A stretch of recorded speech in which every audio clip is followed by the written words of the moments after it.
할렐루야. 지금 이 시간 성령님이 임재하시는 이 예배가 되기를 간절히 소원합니다. 우리 주님 앞에 우리가 가지고 있는 괴로움, 근심, 걱정 모든 것 다 내려놓고 주님의 은혜로 우리를 채워주십시오. 간절한 마음으로 이 찬양하며 우리가 예배를 시작하도록 하겠습니다. 오 나의 자비로운 주여, 함께 찬양하겠습니다.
오 나의 자비로운 주여, 오 나의 자비로운 주여, 나의 몸과 영혼을 주님 은혜로 다 채워주소서.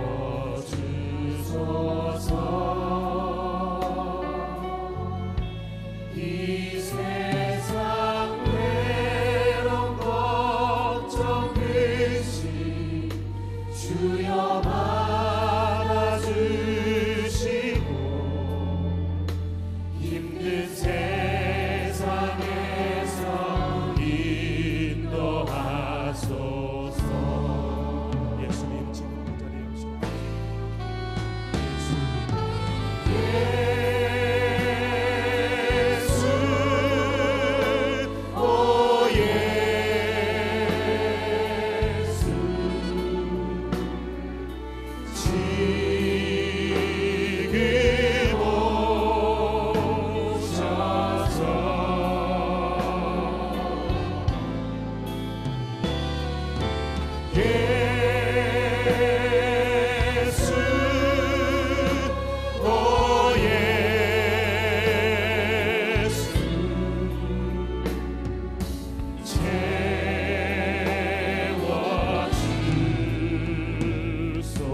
예수, 오 예수, 지금 오시옵소서.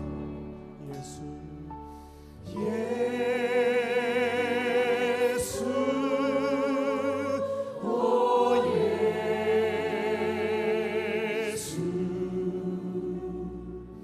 지금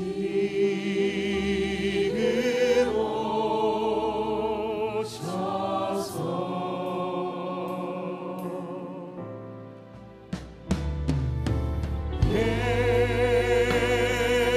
예수, 오 예수,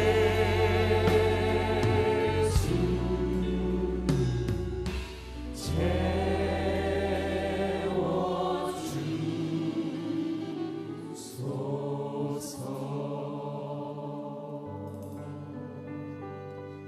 우리와 늘 함께 하시는 우리 주님께 사랑합니다 고백하며 찬양하겠습니다.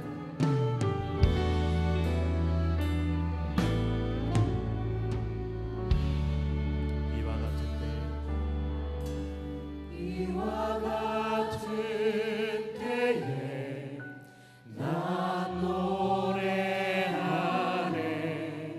사랑을 노래하네 주님께 이와 같은 때에 손 높이 드네 손 높이 드네 주님께 주님 사랑해요.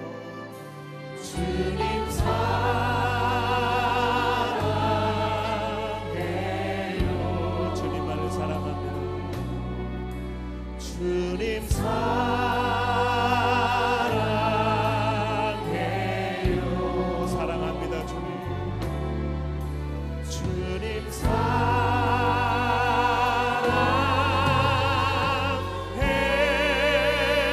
사랑해요 주님 사랑해요 이와 같은 때에 이와 같은 때에 난 노래하네 사랑을 노래하네 주님께 이와 같은 때에 손 높이 드네 손 높이 드네 주님께 주님 사랑해요. 주님 사랑해요 주님만을 사랑합니다. 주님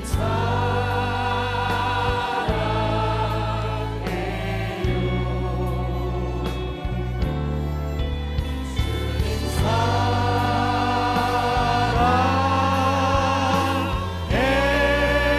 주님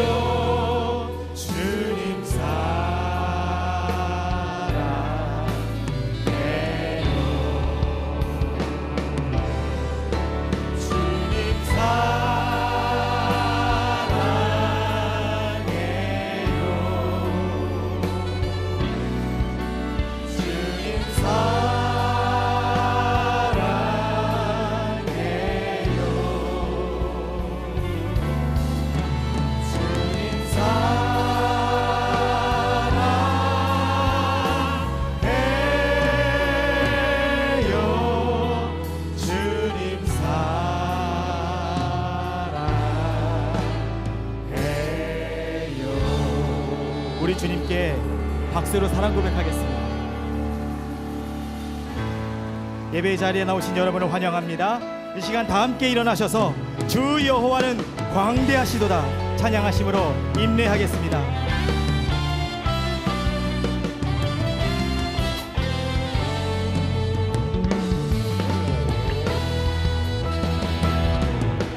주의 크신 이름 높여 우리에게 행하신 위대한 일 감사하세 오 주의 신실하신 그 사랑 온 땅과 하늘 위에 계셔 홀로 영원하신 나 주의 크신 이름 높여 우리에게 행하신 위대한 일 감사하세 오 주의 신실하신 그 사랑 온 땅과 하늘 위에 계셔 홀로 영원하신 온 땅과 하늘 위에 계셔 홀로 영원하신 온 땅과 하늘 위에 계셔 홀로 영원하신 우리 주님께 영광의 박수를 올려드리겠습니다. 할렐루야.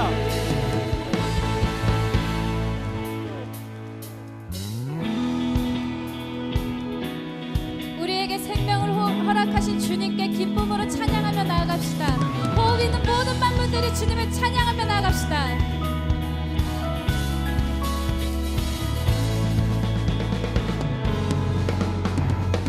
호흡 있는 모든 만물 호흡 있는 모든 만물 다 나와서 주 찬양하라 호흡 있는 모든 만물 다 나와서 주 호흡 있는 모든 만물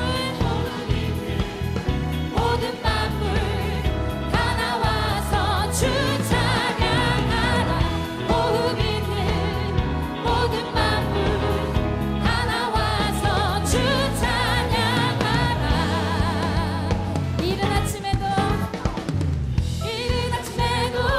늦은 저녁에도 난 언제나 주님 찬양해 기쁨 넘칠 때도 슬픔 다가와도 난 언제나 주님 찬양해 끊임없는 주의 사랑 주의 권세 종기 능력 알게 되면 찬양해 되리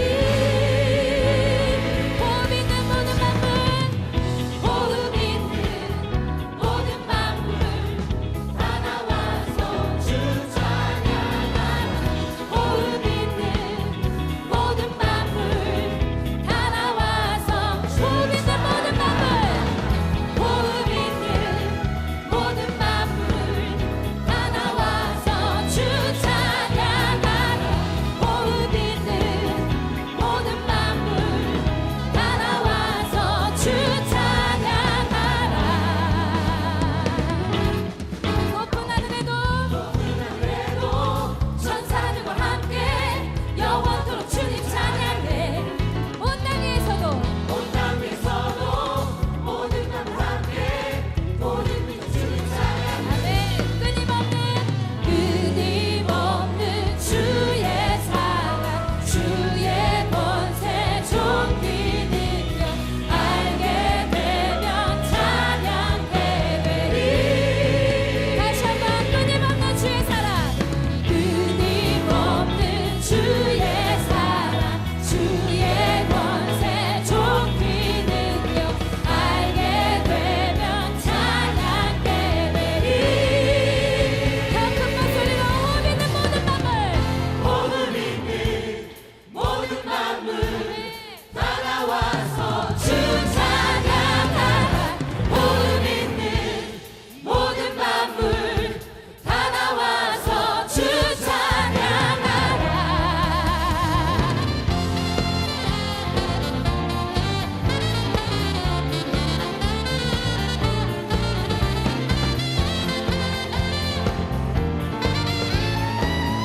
우리의 고백으로 호흡 있는 모든 만물 호흡 있는 모든 만물 다 나와서 주 찬양하라 호흡 있는 모든 만물 다 나와서 주 찬양 호흡 있는 모든 만물 다 나와서 주 찬양하라 호흡 있는 모든 만물 다 나와서 주 찬양하라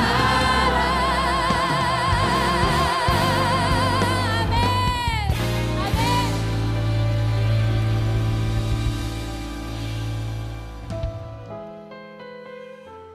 우리의 삶이 광야를 지나고 있을지라도 믿음으로 주님을 바라보며 나아가시는 우리 한 사람 한 사람 되기를 소망하며 함께 찬양하겠습니다.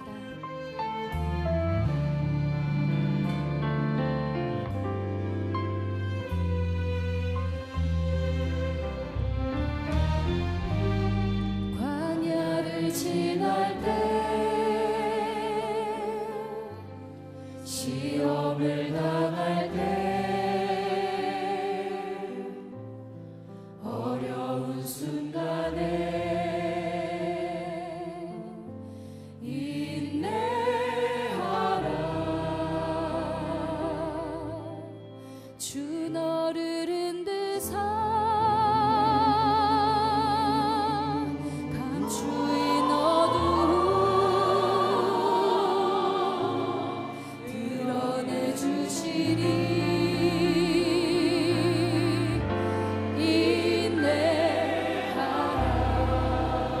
주 안에서 인내하라 주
다시 한번 간절한 마음으로 찬양하겠습니다.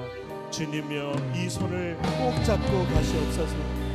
우리의 마음을 담아 간절한 마음으로 찬양합니다. 주님여 이 손을, 주님여 이 손을 꼭 잡고 가소서. 약하고 피곤한 이 몸을 폭풍 흑암 속 해치사 빛으로 손잡고 날 인도하소서.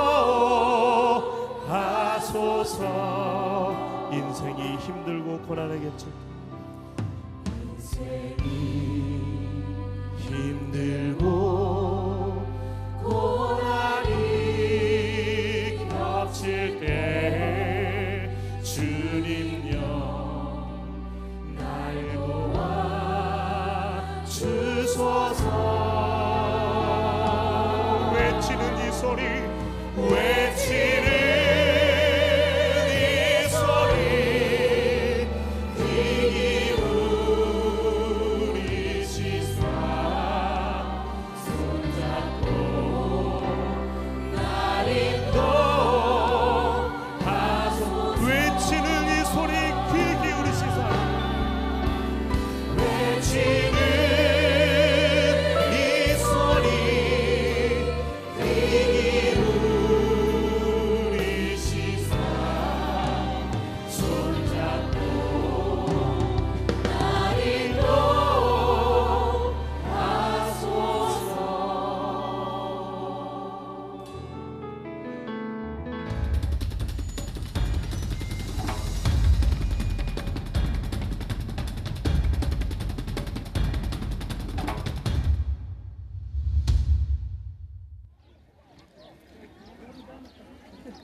우리가 드디어 이집트 카이로에 도착했습니다.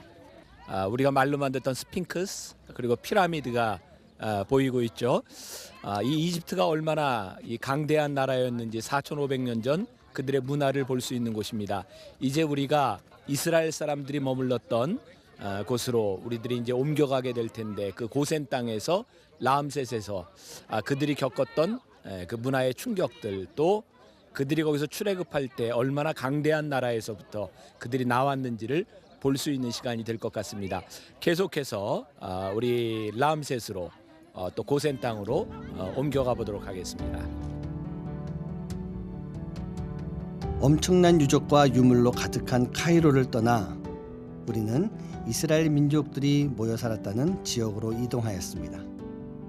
심심치 않게 보이는 푸른 목초들 때문인지 이곳은 사뭇 다른 느낌입니다. 여기가 람세스입니다. 그 비돔 국고성이 있었던 그 자리인데, 이곳에 지금 이제 흔적만 남아 있고 건물이랑 그런 건 다 없어진 상태, 유적들이 이렇게 쫙 놓여 있습니다. 이곳 유적지의 입구에서 한참을 걸어가서야 당시 이스라엘 백성들이 만든 흑벽돌의 흔적이 남아 있는 국고성을 만나볼 수 있었습니다. 지금 우리 목사님께서 라암셋에 대한 말씀을 해주고 계십니다. 카이로에서 3시간 차를 타고 비로소 이제 고센 땅에 들어오게 되었습니다. 좀 초췌하죠. 걷지는 않았지만 꽤 오래 왔습니다. 고센 땅에서도 특별히 이곳은 라암셋 유적이 있는 곳이고, 성경의 국고성, 또 이스라엘 사람들이 그때 노예로서 이것을 작업을 했던 곳이기도 하죠.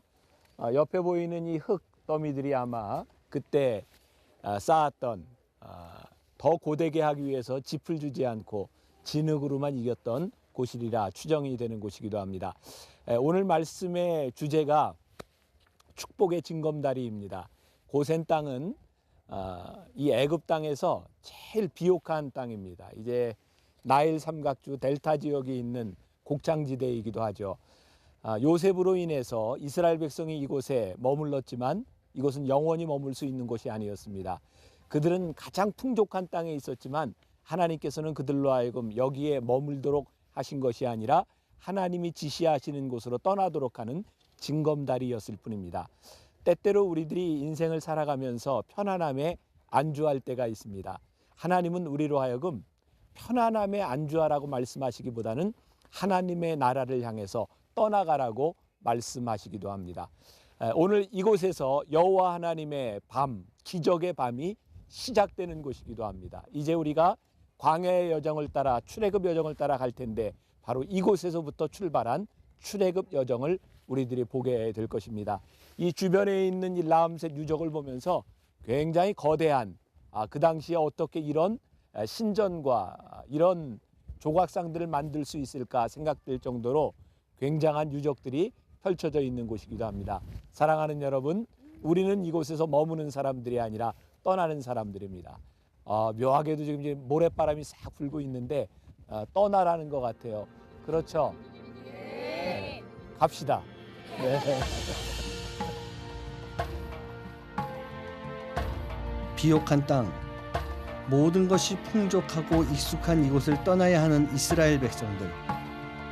하나님은 그들과 어떻게 함께 하셨을까? 앞으로의 여정이 사뭇 기대가 됩니다. 하나님과 함께 떠나는 광야 여행. 함께 떠나보실까요?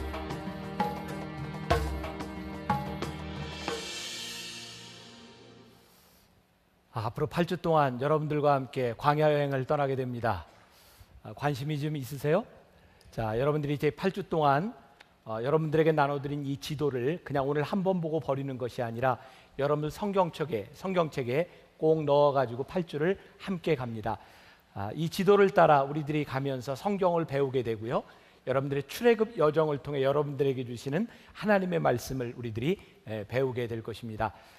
조금 우리들이 이 설교를 이해하기 위해서 지도를 한번 봤으면 좋겠습니다. 여러분들에게 설명을 해드렸지만 저 고센이라고 하는 지역에서 이제 출발을 하게 됩니다. 고센에는 위에 람세스라고 하는 것과 비돔, 수꽃이라고 하는 곳이 있죠. 넓게 나일 삼각주 지역을 타고 나일강이 흐르는 저 지역 전체를 고센 땅이라고 이야기하고요. 고센 땅 중에 람세스에서 모여서 이스라엘 백성이 출애굽합니다. 출애굽해서 저 홍해를 건너서 마라, 엘림, 르비딤, 시내산, 하세롯, 그리고 가데스바네아, 그리고 저 위에 느보산, 여리고, 우리들이 이 과정을 8주 동안 함께 지나가게 됩니다. 여러분들이 조금 관심이 있는 분이라면 출애굽기를 묵상하면서 가면 훨씬 더 도움이 될 거고요. 여러분들에게 출애굽이 어떤 의미가 있는지를 우리들이 함께 배워 나가게 됩니다. 오늘 이 고센과 라암셋을 이해하는 데 역사적인 배경이 되는 이야기는 창세기 46장 이하에 나와 있는데요. 우리가 잘 아는 야곱에게는 12명의 아들이 있었습니다. 그 중에 11번째 아들이 요셉이었습니다. 야곱은 요셉을 특별히 사랑했고요. 그것 때문에 그 시기했던 형제들이 요셉을 애굽에 팔아넘기게 됩니다. 요셉은 그가 원치 않았던 인생을 살아가게 되죠. 노예로서, 그렇게 종으로서 애굽에서 살아갑니다. 그런데 요셉의 삶이 그렇게 망가진 것이 아니라 그 고난 가운데서도 요셉은 하나님과 함께 동행하며 그가 총리가 됩니다.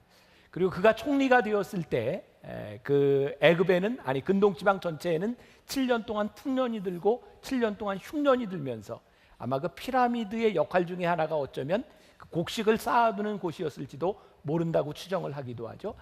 그렇게 축복을 받았던 요셉 때문에 그 야곱의 형제들, 야곱의 아들들, 요셉의 형제들이 다 옮겨오게 됩니다. 그것이 바로 고센 땅이었습니다. 그리고 그 고센 땅에서 430년 동안 머물면서 이스라엘 백성은 70여 명이 왔지만 이제 60만이 넘는 거대한 민족을 이루게 됩니다. 이 하나님이 택하신 백성들, 그들이 고난을 당할 때, 그리고 원치 않는 삶을 살아가게 될 때 그것은 고난으로 끝나지 않습니다. 요셉은 그의 삶의 고난 가운데서 고난을 잘 이기고 하나님과 동행하는 사람이 됩니다. 오늘 여러분들에게 이렇게 묻고 싶은 게 있습니다. 한번 생각해 보세요. 여러분들이 지금 서 있는 자리, 지금 이 자리를 이야기하는 것이 아니라 여러분들의 인생에 지금 살아가고 있는 그 순간은 여러분들이 원했던 자리인가요? 여러분들이 원치 않던 자리인가요? 우리의 삶이 늘 우리들이 원했던 자리에 있는 것은 아닙니다. 우리는 뜻밖의 일을 만나기도 하고 우리는 원치 않는 장소에 서 있을 때도 많이 있습니다. 근데 이 요셉의 삶을 통해서 이 이스라엘의 역사를 통해서 하나님께서 우리들에게 깨닫게 하시는 것은 우리들이 원치 않는 곳에서 우리들이 고난을 받을 때 그것이 우리 인생의 끝이 아니라 고난을 잘 이겨내고 고난 가운데서 하나님을 바라봤던 사람들을 하나님이 쓰신다고 하는 것을 우리들에게 보여주고 있어요. 지난주에 저는 말레이시아에서 그 아시아권에 있는 한인 목회자들과 함께 세미나를 하고 말씀을 전할 기회가 있었습니다. 저도 설교를 하고 다른 목사님의 설교를 듣는데 그런 얘기를 하시더라고요. 그 교인 중에 하나가 호주로 이민을 가게 됐대요.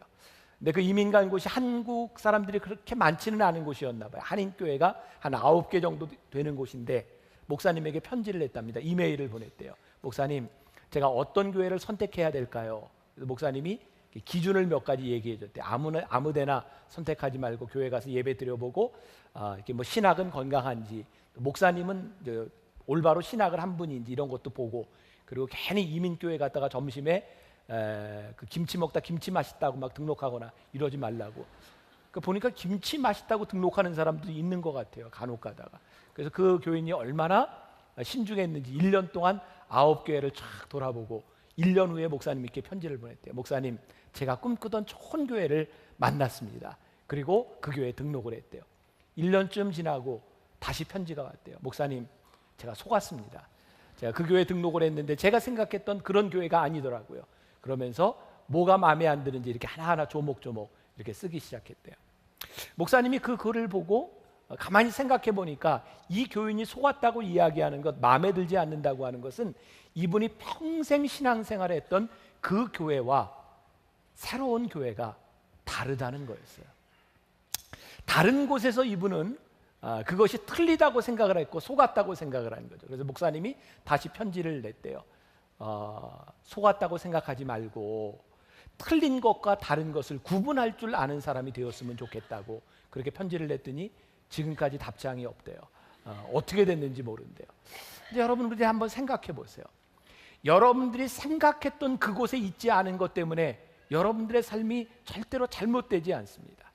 오늘 이 이스라엘의 역사를 통해서 이 애굽, 이 고센 땅을 바라보며 요셉과 야곱이 꿈꾸었던 그들의 계획이 이루어졌던 것이 아니라 그들이 예상치 못했던 곳에서 하나님의 역사를 경험했던 현장입니다. 우리들이 원치 않는 곳에서 고난이 있을 때 고난은 그 고난으로 끝나는 것이 아니라 그 고난 가운데 하나님의 역사를 보기 시작할 때 고난은 우리들에게 특별한 의미를 가져다 주기 시작합니다. 마태복음 5장에 보면 의를 위하여 핍박을 받는 자는 복이 있나니, 의를 위하여 핍박을 받는 자는 복이 있나니 라고 말씀하고 있어요. 우리들에게는요, 그냥 지나가는 고난만 있는 것이 아니라 우리들에게 의미 있는 고난들이 참 많이 있습니다. 오늘 이스라엘의 이 출애굽의 여정을 바라보며 우리들에게 주는 고난의 의미를 깨닫는 것도 굉장히 중요한 일일 거라는 생각이 듭니다. 자, 다시 역사로 돌아옵니다. 이스라엘 백성이 고센 땅에 살게 되었을 때 그들은 애굽 백성에게 굉장히 존중받는 사람들이었어요. 왜냐하면 그들은 요셉을 통해서 그 나라 전체가 구함을 받았잖아요. 그런데 언제부터인가 요셉을 알지 못하는 왕들이 나오기 시작하고 그 이스라엘 백성들이 점점 강대해지기 시작하면서 위협을 느끼기 시작합니다. 이제 이스라엘 백성은 존중받아야 될 사람들이 아니라 어떻게 해서든 이 나라에서 이 싹을 잘라야 될 그런 민족이 되어버린 거죠. 그래서 이제 강제로 노역을 시키기 시작합니다. 노예를 만들어 버렸습니다. 그 라암셋에 있는 국고성을 쌓는 그 일들을 이스라엘 사람들에게 시키기 시작합니다. 그런데 이스라엘 사람들이 너무 잘하는 거예요. 노예가 됐는데도 점점 더 자손들이 늘어나고 강대해집니다. 어떻게 하면 이들을 좀 없앨 수 있을까? 그래서 어떤 명령을 내리죠. 모세가 태어날 당시에 태어나는 모든 남자들은 아들은 죽이라는 거예요. 그러면 그 민족이 끝이 날 줄 알았어요. 그리고 일을 시키면서 일을 잘하는 이 민족에게 일을 잘하지 못하도록 벽돌을 찍어내는데 거기에 들어가는 지푸라기를 주지 않고 지푸라기가 없이 지능만 가지고 벽돌을 만들라는 거예요. 이제 점점 힘든 일들이 그들에게서부터 일어나기 시작합니다. 이스라엘 백성들은 이제 자존감을 잃어버리고 그들은 이제 노예로 전락해야 되는 순간이 온 겁니다. 제가 말씀을 준비하면서 생각났던 제가 어린 시절 초등학교를 다닐 때 학교에서 아이들이 이렇게 흔히 했던 욕이 있습니다. 욕. 혹시 이 뜻을 아는 분이 있는지 모르겠어요. 이 빠가야로 혹시 아세요? 무슨 말인지? 어른들은 아시죠? 이 바보라는 말이죠. 저는 일제시대를 지나지 않았음에도 불구하고 저희 세대의 어린아이들이 학교에 있을 때 정말 많이 쓰던 말 중에 하나가 빠가야로라는 말입니다. 그 당시에 소위 조센진들에게 그들의 자존감을 깎아내리기 위해서 했던 욕 중에 하나가 빠가야로, 너희들은 바보 같은 놈들이야. 일본 사람들이 우리들에게 수없이 했던 말들입니다. 그리고 그것만은 되지 않죠. 우리 민족의 뿌리를 없애기 위해서 창씨 계명을 하고 그리고 우리말을 쓰지 못하도록 합니다. 근데 참 신기하죠. 그렇게 하면 이 민족이 없어져야 되는데, 자존감을 잃어야 되는데, 그 상황 가운데서 민족의 지도자들이 나오기 시작합니다. 우리의 선각자들이 나오기 시작합니다. 우리 조상들의 그런 의지, 우리들의 자존감이 깨어지지 않았다고 하는 것들을 오늘 우리는 이 민족을 바라보며 다시 한번 생각하게 되죠. 바로 이스라엘 백성에게 그런 일들이 동일하게 일어나고 있었어요. 이 벽돌도 하나 만들지 못하는 놈들, 이 빠가야로, 그렇게 만들고 싶었지만 그들은 그렇게 없어지지 아니하고 하나님께서 위대한 지도자를 세우셨어요. 그게 누굽니까? 모세였어요. 모세. 그래서 제가 말씀을 준비하면서 이렇게 하나 탁 썼는데 참 멋진 말이다. 빛나는 고난. 멋지다고 생각해 주세요. 빛나는 고난. 멋지잖아요? 그들에게 고난이 왔는데 고난으로 끝난 것이 아니라 그들의 고난을 하나님께서 빛나게 하셨어요. 그들의 자존감이 무너지지 아니하고 그 고센 땅에서 그 노예로 어려움을 당할 때 하나님께서 그들을 출애굽시키셔서 너희는 나의 백성이라, 하나님께서 다시 한번 축복을 그들에게 확인시켜 주셨어요. 이스라엘 백성에게 그들의 위협을 느끼면 느낄수록, 고난이 심해지면 심해질수록 그들은 무너져 내린 것이 아니라 하나님께서 그들을 불러내셨어요. 하나님께 불림을 받은 택하신 백성들에게 특징이 몇 가지 있습니다. 그 첫째는 지금 누리고 있는 축복이 정말 축복인가를 생각해 봐야 된다는 거예요. 자, 고센 땅, 이스라엘 백성에게 얼마나 큰 축복의 땅입니까? 여러분들 그 에집트가요, 사하라 사막과 알렉산드리아 사막을 이렇게 통틀어서 에집트의 전 국토의 95%가 사막화되어 있습니다. 그런 나라에서 고센 땅을 애굽 사람들이 이스라엘에게 주었다고 하는 것은 굉장히 큰 축복이고요. 거기에서 큰 민족을 이룰 수 있었던 거예요. 그런데 그 축복이 아니라는 겁니다. 왠지 아세요? 하나님께서 이스라엘 백성을 고센 땅에 머무르게 하신 것은 그들로 하여금 민족을 이루어서 하나님의 백성을 만들고자 하셨던 것이지, 그들로 하여금 거기에 안주하도록 이방신의 땅에서 그들이 살아가도록 하나님이 그들을 만드신 것은 아니었어요. 그래서 하나님께서 이스라엘 민족에게 고난을 주세요. 그들이 노예로서 정말 어려운 일을 당하게 됩니다. 한번 상상해 보세요. 그들이 고센 땅에서 어려움을 당하지 않았더라면 그들이 그 땅을 떠났겠습니까? 하나님이 아무리 떠나라고 말씀하셔도, 내가 너희를 내 백성으로 삼아야 되겠다라고 말씀하셨어도 거기를 떠나지 않으려 했을 겁니다. 왜? 그곳을 축복의 장소라고 생각했기 때문이죠. 근데 우리가 깨닫는 것은 축복을 누리고 있는 것 같지만 하나님께서는 우리들에게 그것을 징검다리 삼아 떠나가라고 말씀하시는 거죠. 제가 오늘 말씀을 들고 새벽에 어머니 기도실에서 말씀을 묵상하고 기도하는데, 제가 여러분들에게 한 번도 이야기하지 않았던, 제가 이제 목사된 지 25년, 목회한 지 26년 되는 이 26년 시간 가운데 가장 수치스럽고 제가 기억하기 싫었던 일을 생각나게 하셨어요. 저는 그게 너무 제가 제 속으로 너무 부끄러워서 설교 시간에 한 번도 여러분들에게 이야기하지 않았던 것 같아요. 저는 제 목회를 이야기할 때 늘 영월에서부터 제가 전도사 시절을 지나고 군목을 마치고 유학을 갔다 와서 이렇게 목회하고 있는 목사였어요. 여기 앉아 계신 두 분 권사님이 제 눈에 보이는데, 저 두 분 권사님이 여러분들은 잘 모르실 거예요. 제가 처음 목회지를 나갔던 그때 그 교회의 교인이었습니다. 26년 전. 제가 그 당시에 대학원 공부를 하고 있었고요. 1년만 있으면 저는 군목으로 가야 되는 그런 상황에서 공부도 하고 제가 안수도 받을 수 있는 너무나 이렇게 편안한 자리가 났어요. 강동구에 있는 성내동의 한 교회였습니다. 그 교회에 목회를 하는 분이 여자분이었는데 목사님 될 감리교회 저희 교단의 목사가 될 자격이 없는 분이었기 때문에 그분이 실제로 목회를 하지만 제 이름으로 담임을 딱 걸어놓고 있으면 제가 이제 1년만 있으면 자연스럽게 목사 안수를 받고 이렇게 목사가 될 수 있는 그런 편안한 곳이었어요. 근데 저로 하여금 거기에 가도록 해줬던 모든 행정적인 절차를 잘 만들어줬던 그 지역의 감리교에서는 감리사님이라 그래요. 그분이 어느 날 저에게 이런 이야기를 했어요.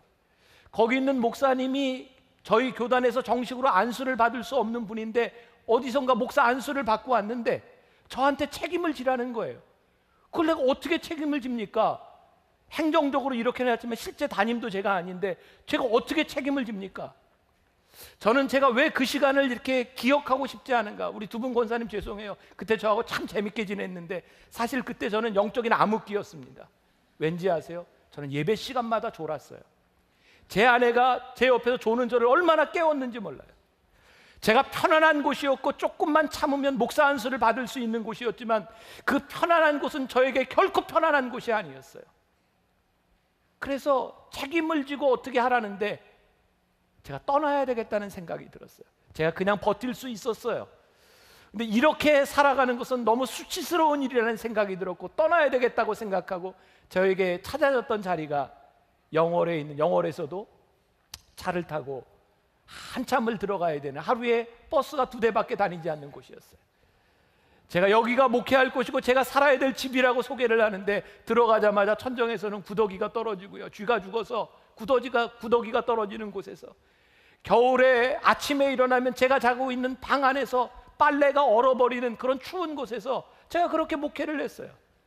근데 지금 저에게 제일 감사한 게 뭔지 아세요? 그때 제가 제 보금자리를 흩으시고 저로 하여금 그곳에 가게 하신 하나님의 은혜가 저에게 얼마나 큰지 몰라요. 만일 저에게 문제가 없었더라면 저는 그렇게 편안하게 그냥 목사가 되는 과정을 아무도 모르게 그렇게 지나가서 서 있었을 거예요. 근데 하나님이 그거 흩으시더라고요.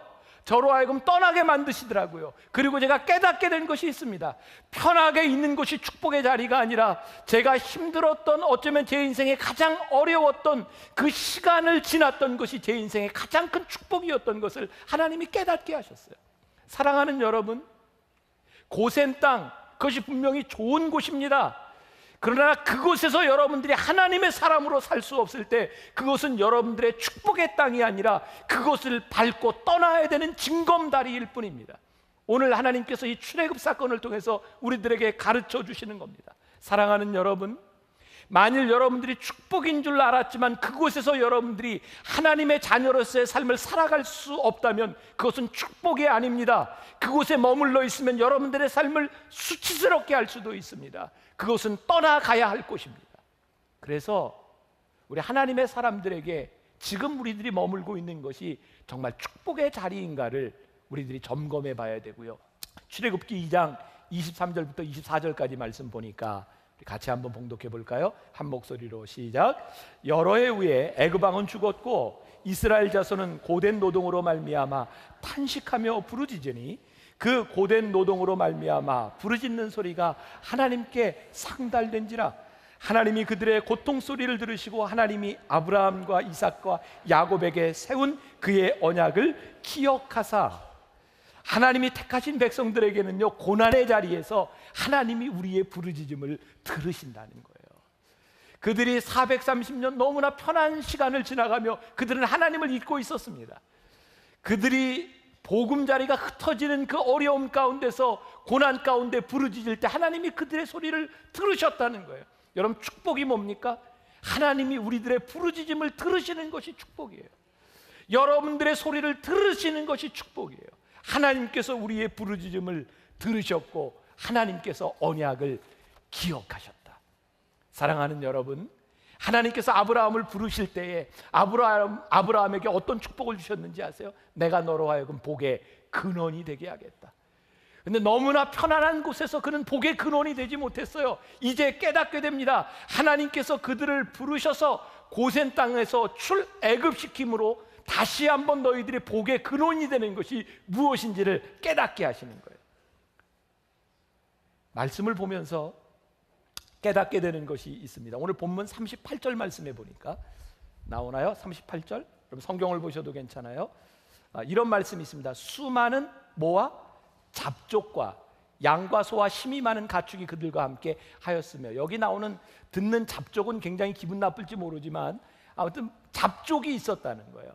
대부분이 이스라엘 히브리 민족이지만 거기에 전쟁에서 끌려온 다른 노예들이 있었고요. 이렇게 장사하면서 다니다가 객이 된 사람도 있었고요. 거기에 많은 잡족들이 있었다는 거예요. 근데 하나님께서 이스라엘 백성으로 하여금 고센 땅에서 출애굽시키실 때 이스라엘 백성만 출애굽시키신 것이 아니라 거기 있는 잡족들까지도 같이 출애굽시키십니다. 우리가 깨닫게 되는 게 있어요. 하나님께서 우리에게 복의 근원이 되게 하신다고 말씀하셨을 때는 우리에게만 해당되는 것이 아니라 우리와 합한, 우리와 같이 있는 모든 사람들에게 복의 근원이 될 수 있도록 우리를 부르셨다는 거예요. 근데 그냥은 복을 주시지 않습니다. 그들로 하여금 할례를 받고 유월절에 참회하게 만듭니다. 그리고 참회하는 모든 사람들이 함께 출애굽하게 됩니다. 제가 지금 이런 얘기를 하기가 조금 좀 민망하기는 한데요, 제가 일본어를 요즘 열심히 배우고 있습니다. 3주 됐습니다. 3주. 일본어를 열심히 배우는 이유가, 제가 지난번에 동경 TD에 갔다가 거기에 우리 캔디데이트들 중에 일본 사람들이 여럿 있었어요. 일본을 생각하면 정말 정치적으로나 경제적으로나 문화적으로나 우리와 같이 할 수 없는 민족 아닙니까? 일본 참 우리들에게 힘든 민족입니다. 그런데요, 거기에 참석하는 그 일본 사람들을 바라보며 그들은 우리가 미워할 수 있는 민족이 아니라 단지 우리가 사랑해야 될 형제고 자매더라고요. 저에게 그런 마음을 주셨어요. 일본 나라가 아니라 하나님께서 부르시는 저 사람들을 보게 하는 그 마음을 주셨어요.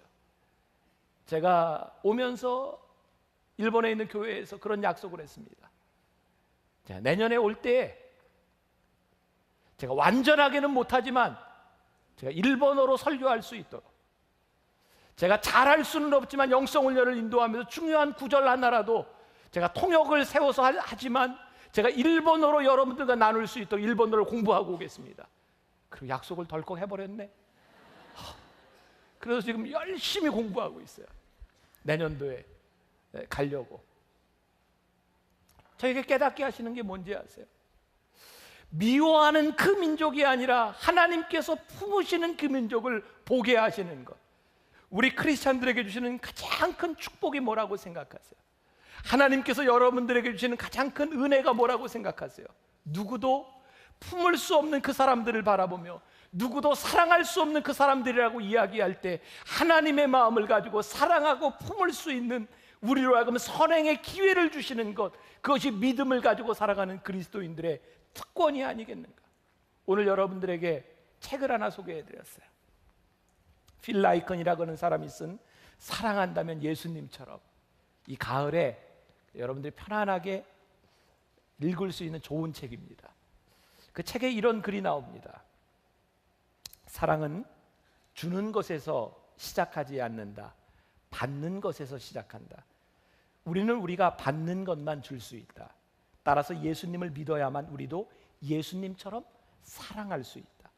하나님의 온유하심을 알아야만 사람들에게 하나님의 온유하심을 보여줄 수 있다.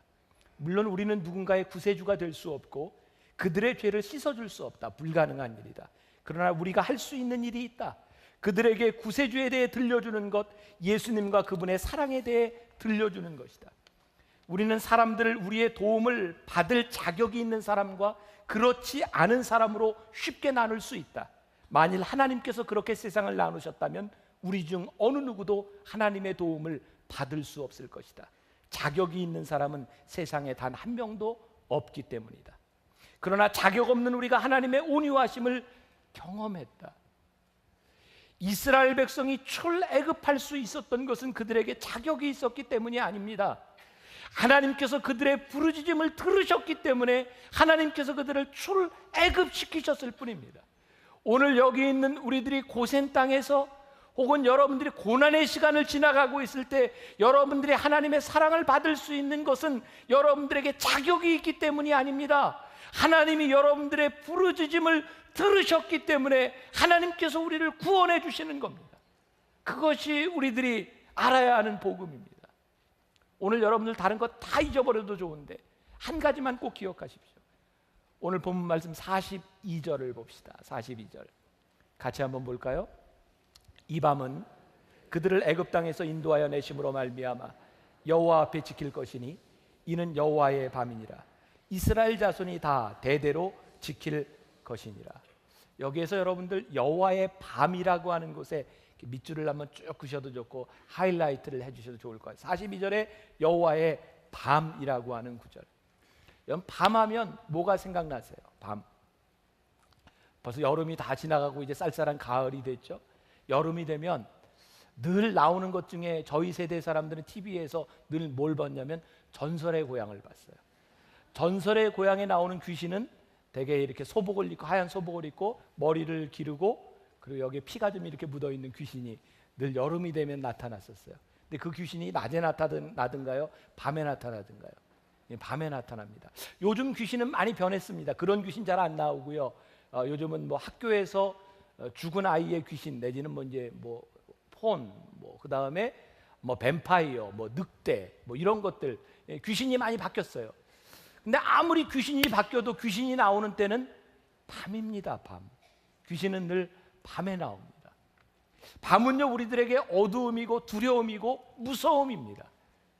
그래서 정말 신기한 것은요 이 성경에 정말 많은 심판들이 밤에 일어났는데 소돔과 고모라가 망했던 것도 밤에 일어났고 예수님의 제자들이 풍랑 가운데 죽어가고 있던 것도 밤이었고 밤은 분명히 무서운 곳인데 오늘 이 라암셋에 모여서 출애굽하는 사람들에게 일어났던 이 일을 성경이 뭐라고 기록하냐면 여호와의 밤이다 라고 기록합니다. 이 여호와의 밤은 무서움이 아니라 하나님의 역사가 시작되는 밤이다 라는 말입니다. 여러분들 창세기에 보면 하나님께서 세상을 창조하시고 뭐라고 나오냐면 하루 날이 지날 때마다 저녁이 되고 아침이 되니 몇째 날이더라 라고 말하고 있어요. 성경에 나와 있는 것 아니지만요 참 신기한 건 고대 근동지방 유대 사람들이 생각할 때 하루는 밤부터 시작합니다. 왜 그럴까? 제가 생각해 보니까 그런 것 같아요. 여호와의 날이 밤부터 시작되는 이유는 우리가 잠을 자고 우리들이 아무것도 하지 않을 때 여호와 하나님이 일하기 시작했어요. 우리들이 아무것도 할 수 없는 밤, 그 캄캄한 암흑 가운데서 여호와 하나님께서 일하기 시작하세요. 그래서 여호와의 날은 밤부터 시작합니다.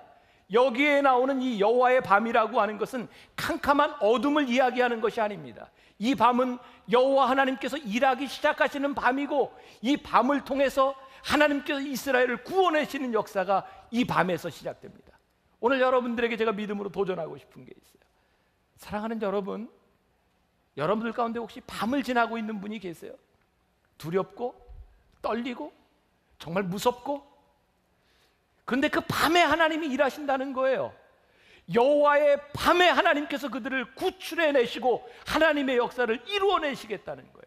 오늘 여러분들의 인생이 여호와의 밤이 되기를 간절히 소원합니다.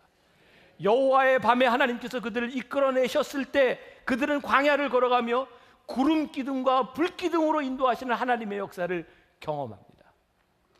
오늘 고센 땅 여러분들이 머물러 있으나 그 여러분들의 땅이 아니기에 여러분들의 보금자리를 흩어버리시는 여러분들의 인생의 암흑과 밤 가운데서 여호와의 밤을 경험할 수 있기를 간절히 소원합니다. 여호와의 밤에 여러분들이 떠나갈 수 있기를 간절히 소원합니다. 여호와의 밤에 시작되는 하나님의 역사가 여러분들의 삶의 간증이 될 수 있기를 주님의 이름으로 간절히 축원합니다.